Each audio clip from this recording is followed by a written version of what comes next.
In the face of a global pandemic, the United States and the world were forced to shut down during the spring of 2020. With that came the change from in person to distance learning.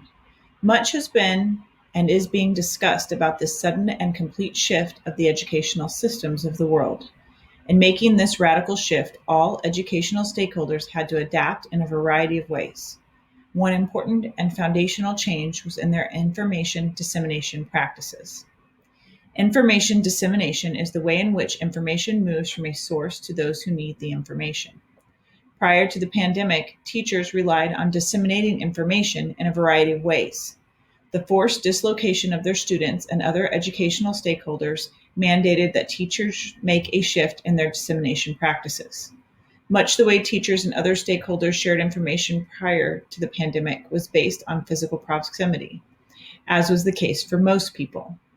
Knowing that this practice changed due to an unprecedented circumstance, it is important to know what educators changed and how much of it was continued once education returned to a primarily in-person model.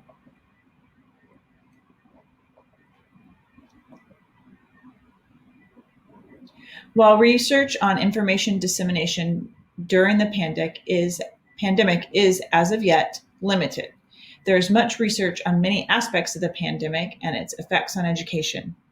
Iveri and al. Noticed that the changes in the education information system due to the pandemic and asserted that more research should be done in the field of information research. And while benefits of using social media in education are not new, Greenhow and Chapman 2020 make a call to understand the impact of social media on education during the pandemic specifically. Others noticed that the pandemic brought light to ways education could improve. Fujita from 2020 noticed that online courses and the communication between instructors and information design technologists could be more fully developed. And Sales and all noticed the pandemic brought to light the information and digital competencies of educators and students alike in 2020. There are many changes to education.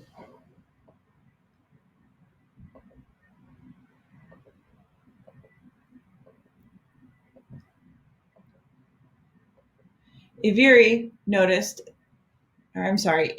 and all interviewed teachers in Finland and India and found that the pandemic highlighted the need to review the information practices of education systems. While this generation of students are digital natives, that does not mean that they have sound information practices. And while teachers have access to devices and technology, that does not mean that they have been adequately trained in information management. These researchers indicated that their initial inquiry is just that, and a call for more research to be done to better understand the information practices of educators. The ultimate reason for this research is to better develop information users in the younger generation. Greenhow and Chapman specifically studied social media in education. They compiled a literature review of the use of social media in education. The authors reviewed the literature from the last 10 years of educational research into social media and its educational value. They found that the research highlights three major areas that social media provides benefits in education. Those are active learning, community building, and civic engagement. The authors' literature did not delve into research related to negative impacts of social media and education, other than to note that studies that show the use of social media for purposes has negative impacts on learning. The researchers assert that social media may facilitate a learner-centered educational environment with co-constructive practices, cited on page 348, and that teachers could benefit from training in best practices in effectively incorporating social media into the learning environment.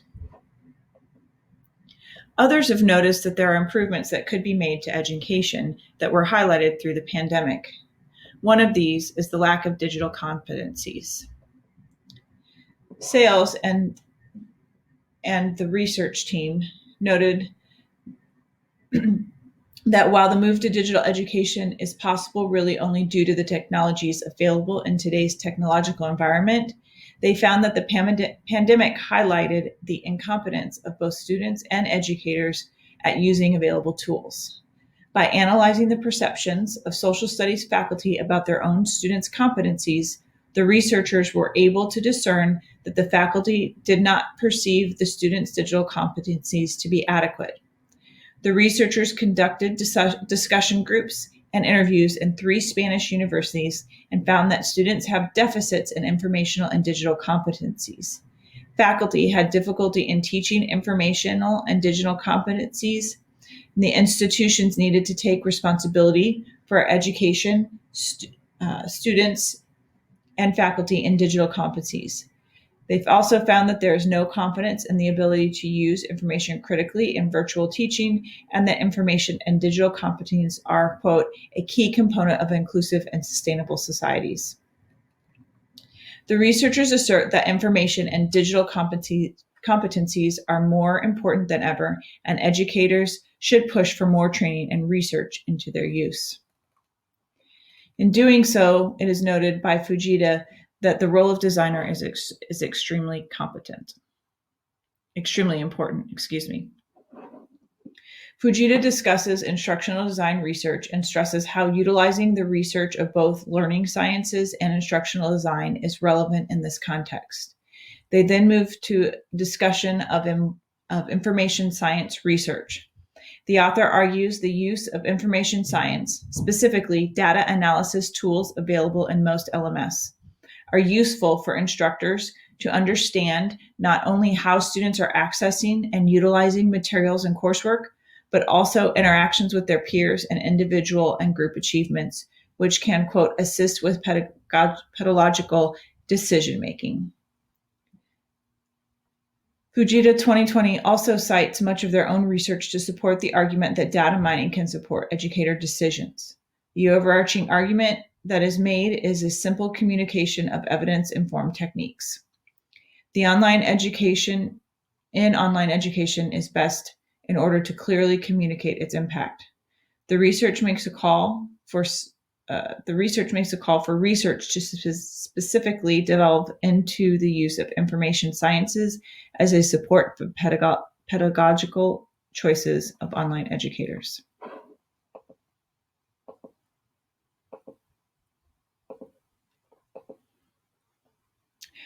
While changes that forced a practical change to the educational system were specific to scope and circumstance, it is important to see what changes were kept by the stakeholder.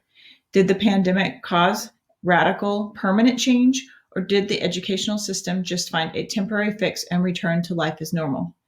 Understanding education information practice could help improve the inclusion of all educational community members.